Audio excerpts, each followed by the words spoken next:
A few days ago, I was having body memories of some of the torture that the cult did to me.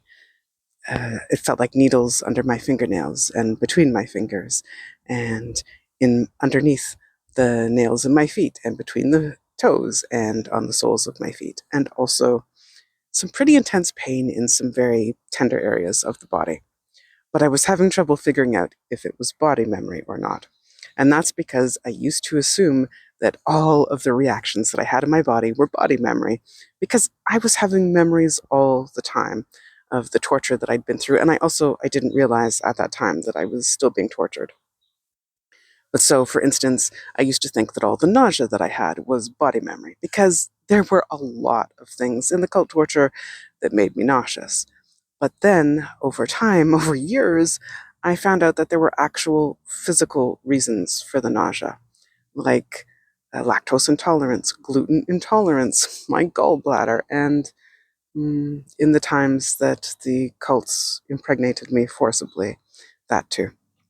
So once I found out those physical reasons, then I started assuming that everything that I felt in the body was physical. But everything that I feel in the body is not physical. Some of it is body memory. And so it's trying to figure out that balance of, is this physical? Like, is this solely completely physical? Do I need to go into the doctor, or do I need to like figure out what's going on? Or is it body memory?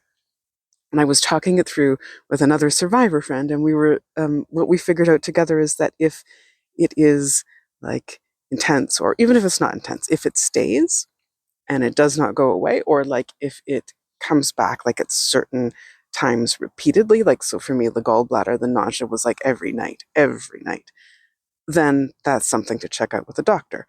But if it's brief, or if it comes and goes, but it doesn't keep going on, like say for days, then that's more likely body memory. And that makes sense to me. Because if I went into my doctor, she'd say, well, with the feeling of the needles, you have neuropathy.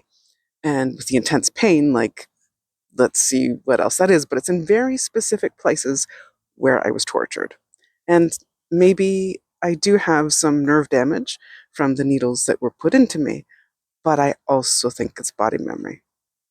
So it was helpful to go through that, because sometimes physical issues can make me have a lot of anxiety, especially because of everything that was done to me and the messages that were given to me by cult. But it was helpful for me to figure that out. And that's just what I've come to. For me, it doesn't mean that is true for you. It's always good to check with your doctor, but that's where I am right now. And I hope it makes sense to you too.